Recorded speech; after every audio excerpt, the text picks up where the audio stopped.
Wilful murder.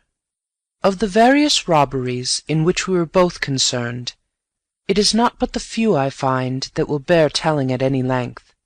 Not that the others contain details which even I would hesitate to recount. It is, rather, the very absence of untoward incident which renders them useless for my present purposes. In point of fact, our plans were so craftily laid by Raffles that the chances of a hitch were invariably reduced to a minimum before we went to work. We might be disappointed in the market value of our haul, but it was quite the exception for us to find ourselves confronted by unforeseen impediments, or involved in a really dramatic dilemma. There was a sameness even in our spoil, for of course only the most precious stones are worth the trouble we took and the risks we ran. In short, our most successful escapades would prove the greatest weariness of all in narrative form, and none more so than the dull affair of the Ardagh emeralds, some 8 or 9 weeks after the Milchester cricket week. The former, however, had a sequel that I would rather forget than all our burglaries put together. It was the evening after our return from Ireland, and I was waiting at my rooms for Raffles, who had gone off as usual to dispose of the plunder. Raffles had his own method of conducting this very vital branch of our business, which I was well content to leave entirely in his hands. He drove the bargains, I believe, in a thin but subtle disguise of the flashy seed order, and always in the Cockney dialect, of which he had made himself a master.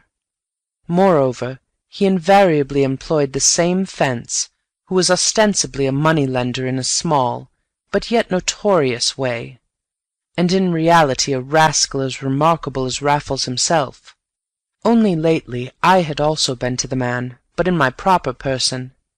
We had needed capital for the getting of these very emeralds, and I had raised £100, on the terms you would expect, from a soft-spoken greybeard with an ingratiating smile, an incessant bow, and the shiftiest old eyes that ever flew from rim to rim of a pair of spectacles. So the original sinews and the final spoils of war came in this case from the self-same source, a circumstance which appealed to us both. But these same final spoils I was still to see, and I waited and waited with an impatience that grew upon me with the growing dusk.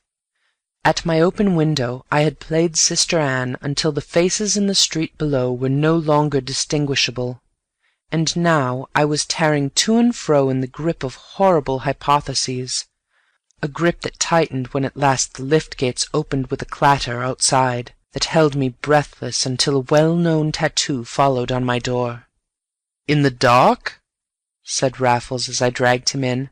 "Why, Bunny, what's wrong?"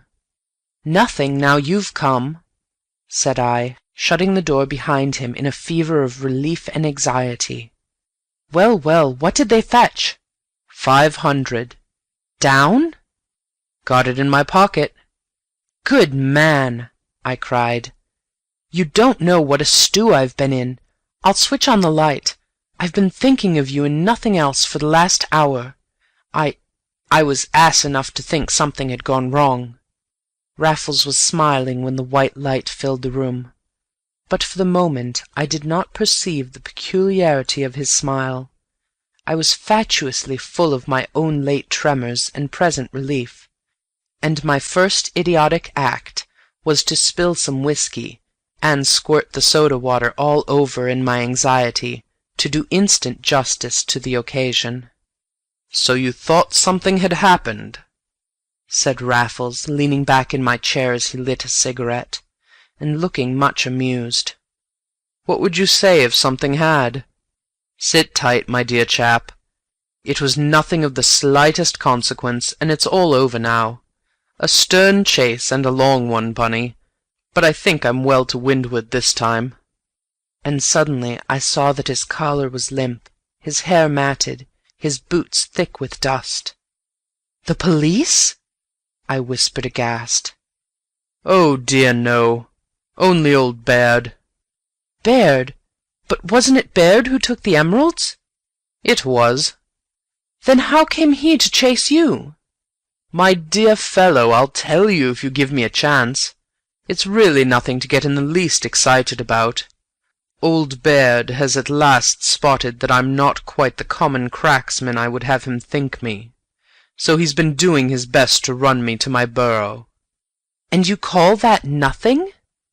"It would be something if he had succeeded, but he has still to do that. I admit, however, that he made me sit up for the time being. It all comes of going on the job so far from home. There was the old brute with the whole thing in his morning paper.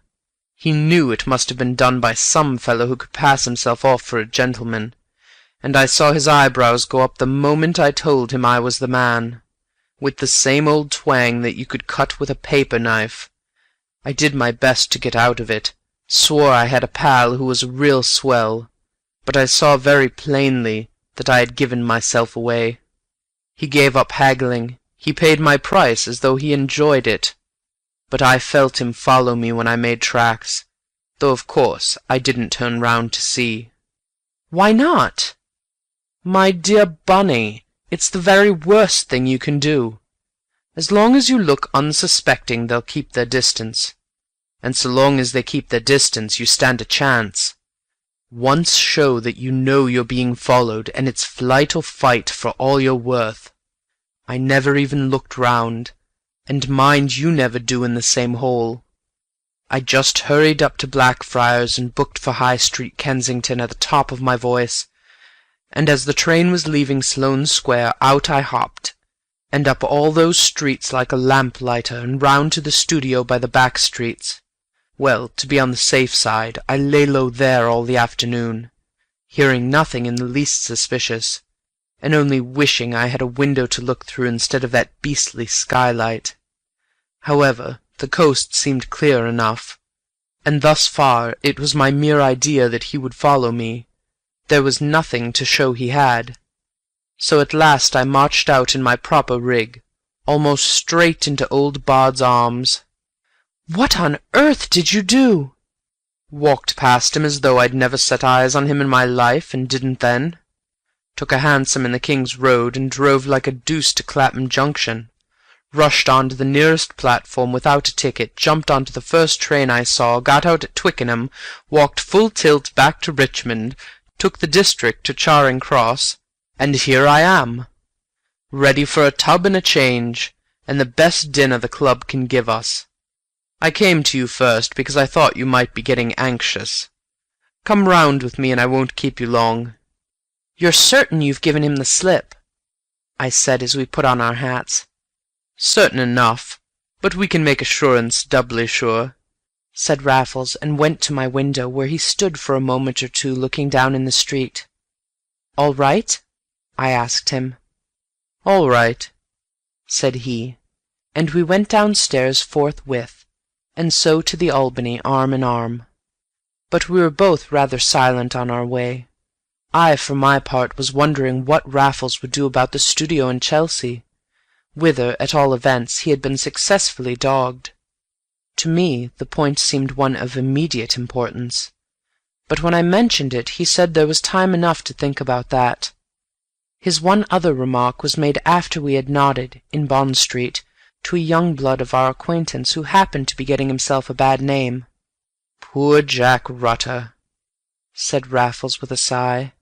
"Nothing sadder than to see a fellow going to the bad like that. He's about mad with drink and debt, poor devil. Did you see his eye? Odd that we should have met him tonight, by the way. It's old Baird who's said to have skinned him.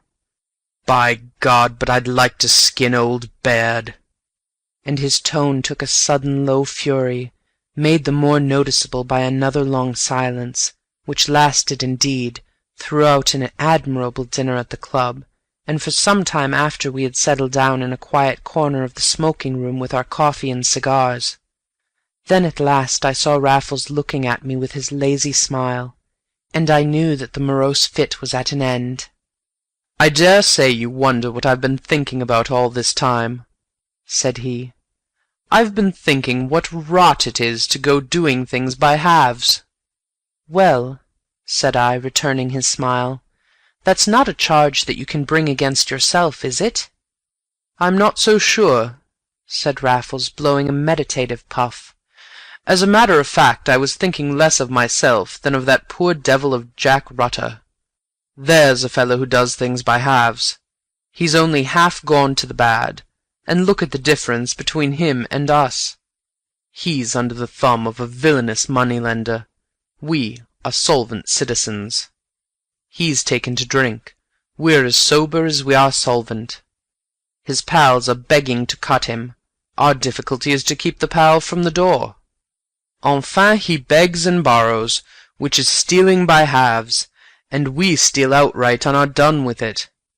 Obviously ours is the more honest course. Yet I'm not sure, Bunny, but we're doing the thing by halves ourselves." "Why, what more could we do?"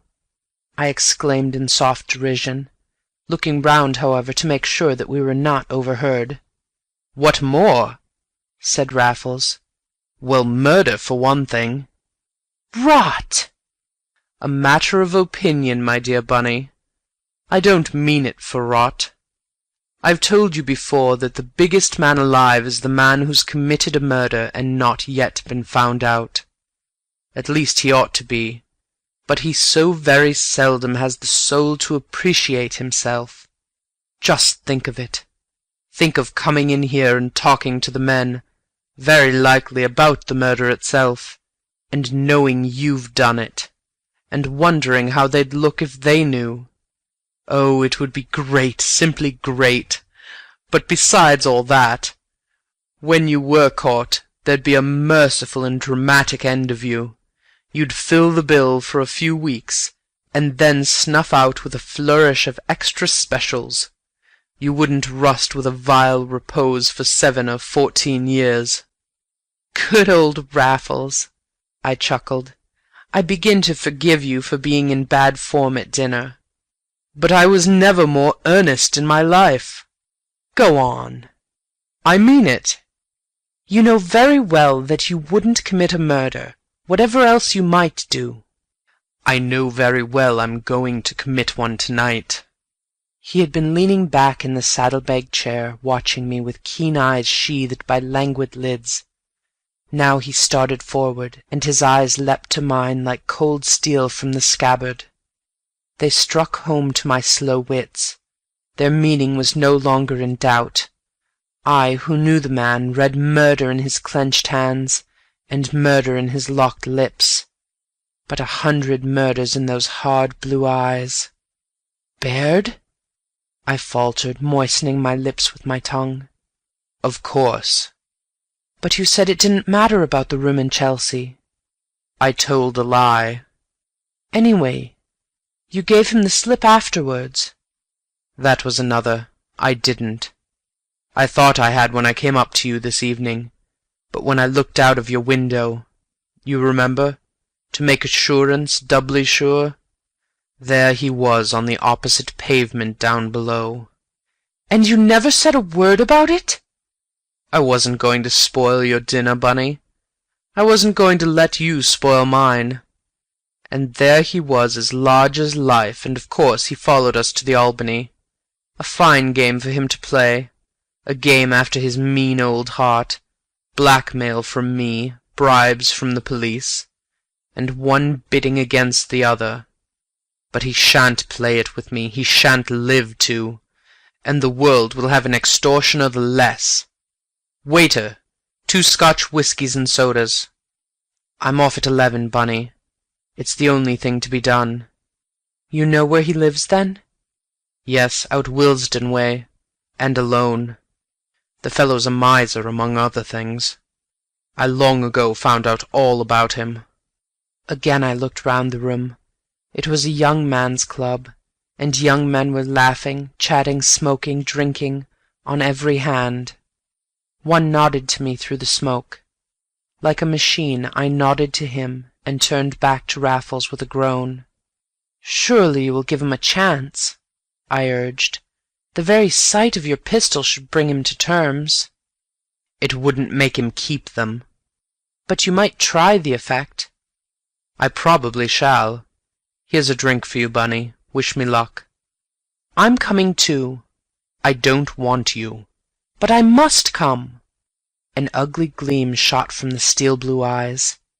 "To interfere?" said Raffles. "Not I." "You give me your word?" "I do." "Bunny, if you break it—" "You may shoot me too." "I most certainly should," said Raffles solemnly.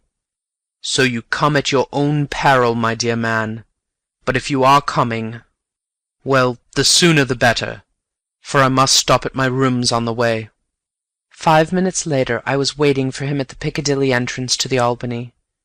I had reason for remaining outside. It was the feeling, half hope, half fear, that Angus Baird might still be on our trail, that some more immediate and less cold-blooded way of dealing with him might result from a sudden encounter between the money-lender and myself.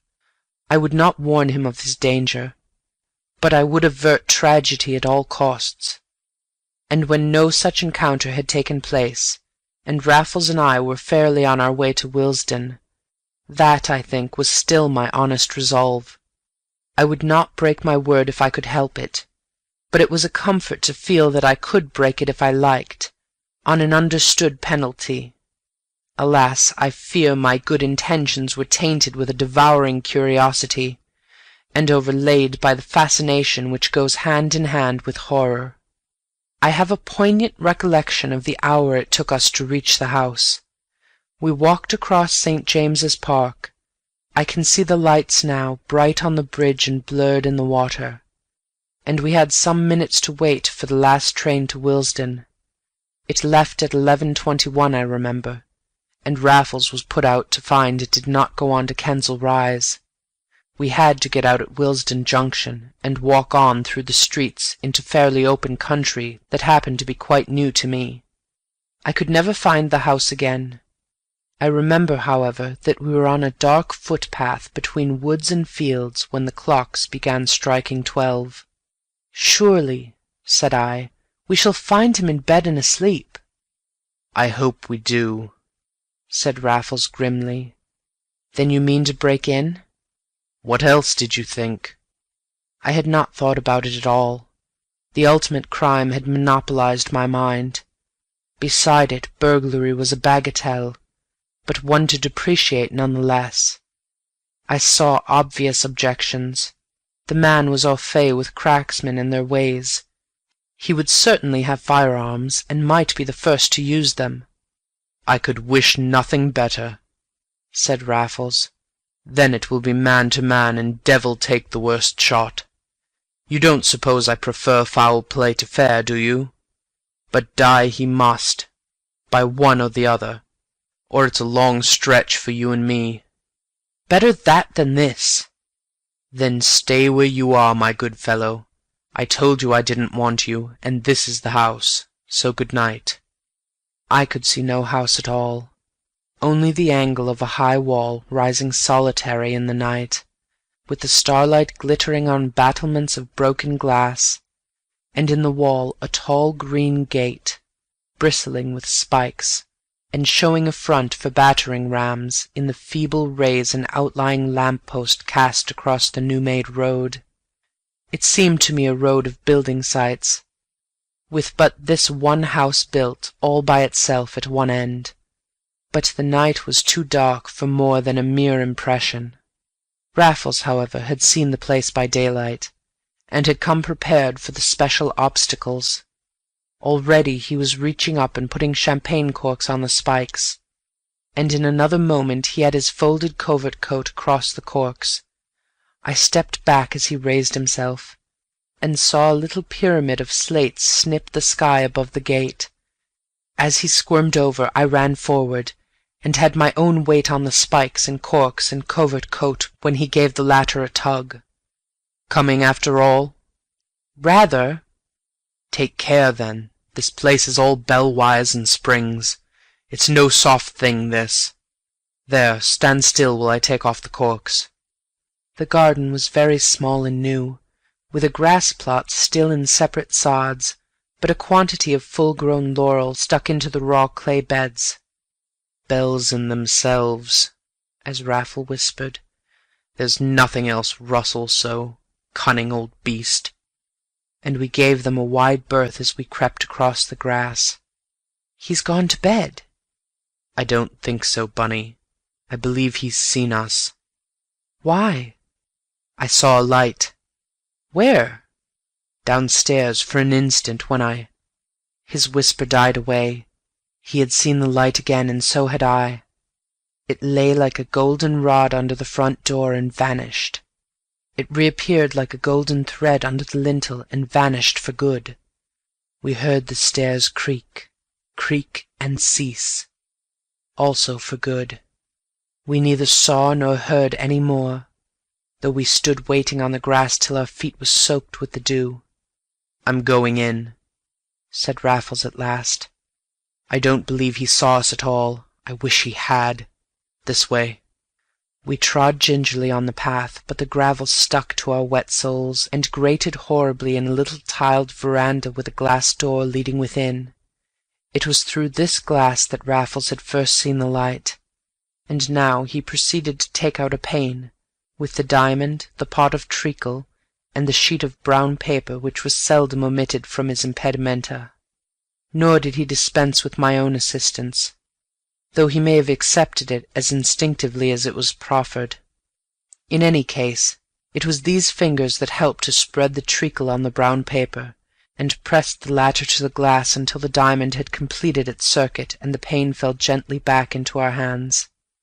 Raffles now inserted his hand, turned the key in the lock, and by making a long arm succeeded in drawing the bolt at the bottom of the door. It proved to be the only one, and the door opened, though not very wide. "What's that?"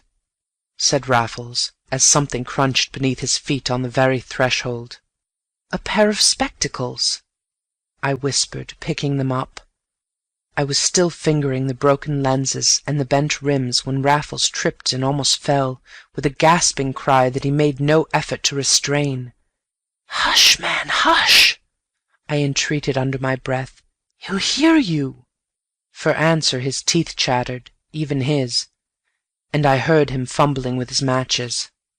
"No, Bunny, he won't hear us," whispered Raffles presently, and he rose from his knees and lit a gas as the match burnt down. Angus Baird was lying on his own floor, dead, with his grey hairs glued together by his blood. Near him a poker, with the black end glistening, in a corner of his desk, ransacked, littered. A clock ticked noisily on the chimney-piece. For perhaps 100 seconds. There was no other sound.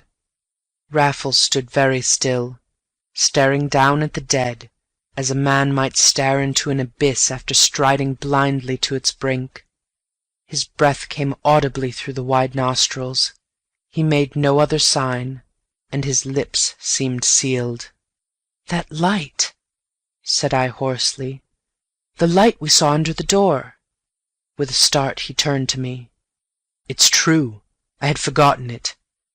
It was in here I saw it first." "He must be upstairs still." "If he is, we'll soon rout him out. Come on." Instead, I laid a hand upon his arm, imploring him to reflect, that his enemy was dead now, that we should certainly be involved, that now or never was our own time to escape. He shook me off in a sudden fury of impatience, a reckless contempt in his eyes, and bidding me save my own skin if I liked, he once more turned his back upon me, and this time left me half resolved to take him at his word.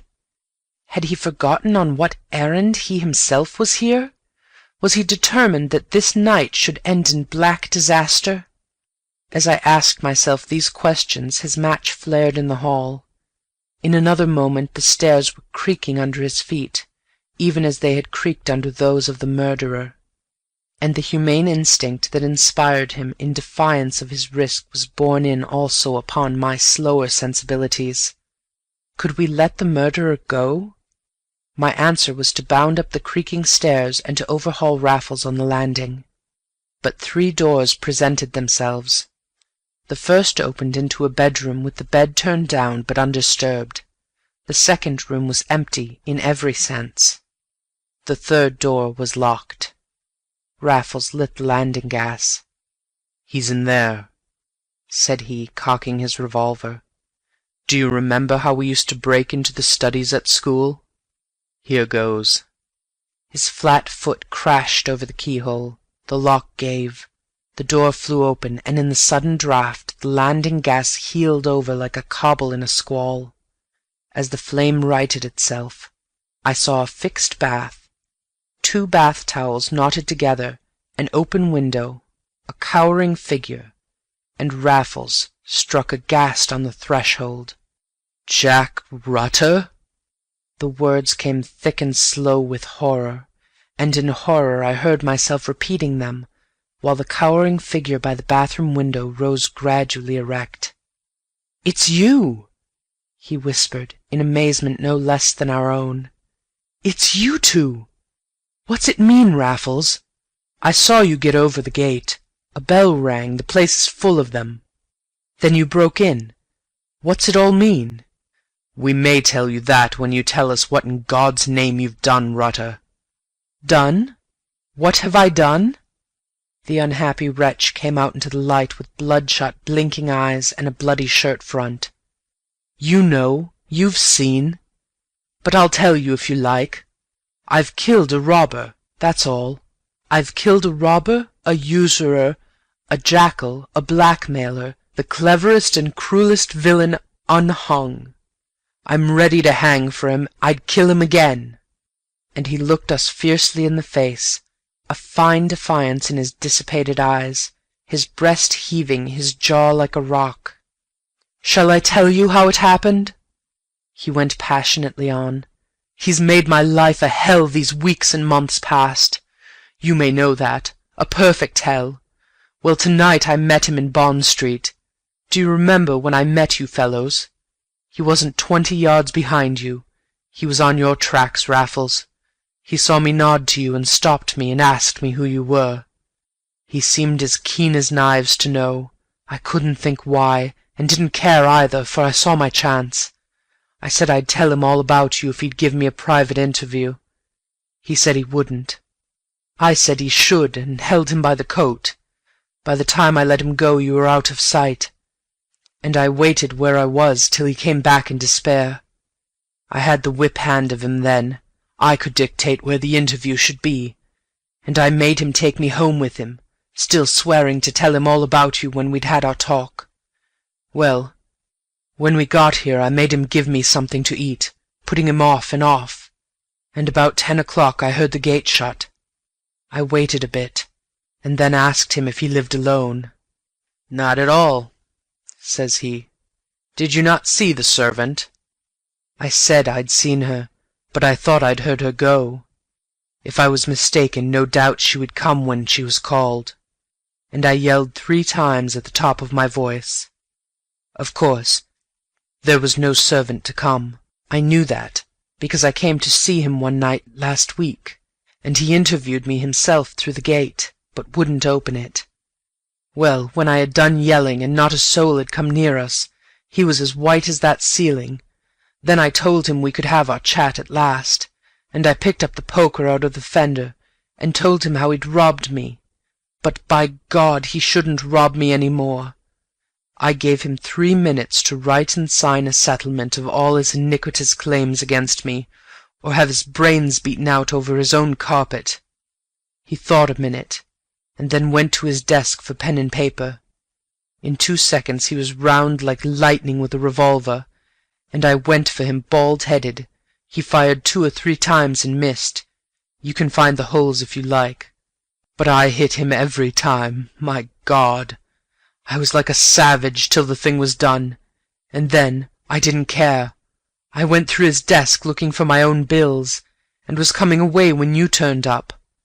I said I didn't care, nor do I, but I was going to give myself up tonight, and shall still. So you see I shan't give you fellows much trouble." He was done, and there we stood on the landing of the lonely house, the low, thick, eager voice still racing and ringing through our ears, the dead man below, and in front of us his impenitent slayer. I knew to whom the impenitence would appeal when he had heard the story, and I was not mistaken. "That's all rot," said Raffles, speaking after a pause.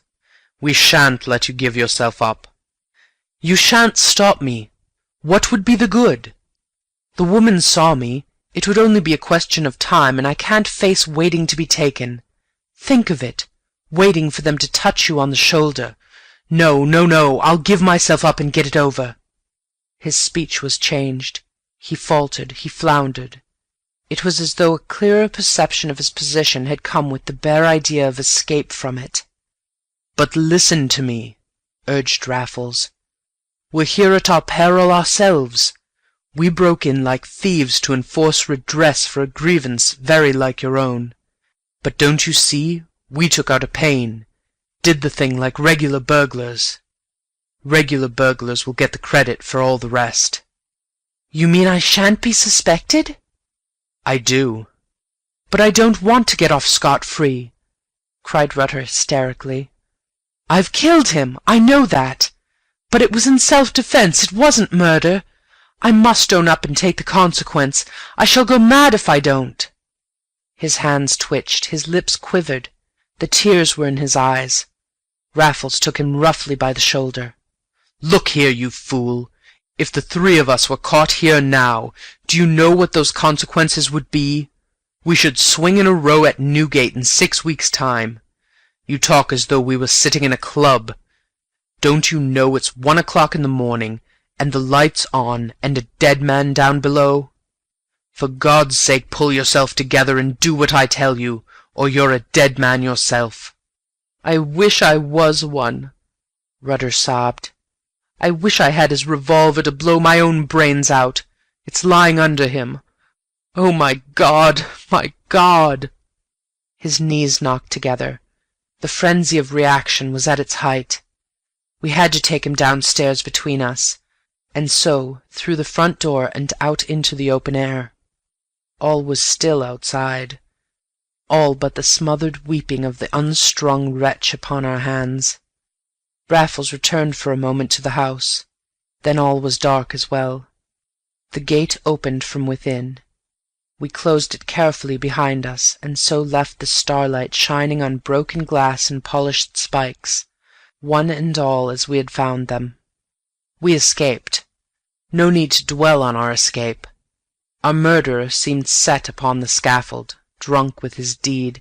He was more trouble than 6 men drunk with wine. Again and again we threatened to leave him to his fate, to wash our hands of him. But incredible and unmerited luck was with the 3 of us. Not a soul did we meet between that and Willesden, and of those who saw us later, did one think of the 2 men with crooked white ties, supporting a third in a seemingly unmistakable condition, when the evening papers apprised the town of a terrible tragedy at Kensal Rise? We walked to Maida Vale, and thence drove openly to my rooms. But I alone went upstairs. The other 2 proceeded to the Albany, and I saw no more of Raffles for 48 hours. He was not at his rooms when I called in the morning. He had left no word. When he reappeared, the papers were full of the murder, and the man who had committed it was on the wide Atlantic, a steerage passenger from Liverpool to New York. There was no arguing with him, so Raffles told me. Either he must make a clean breast of it or flee the country. So I rigged him up at the studio, and we took the first train to Liverpool. Nothing would induce him to sit tight and enjoy the situation as I should have endeavoured to do in his place. And it's just as well. I went to his diggings and destroyed some papers. And what do you think I found? The police in possession. There's a warrant out against him already. The idiots think that window wasn't genuine and the warrant's out. It won't be my fault if it's ever served. Nor, after all these years, can I think it will be mine. Thank you for watching this video. Please like, share and subscribe to the channel to see the latest videos. Thank you.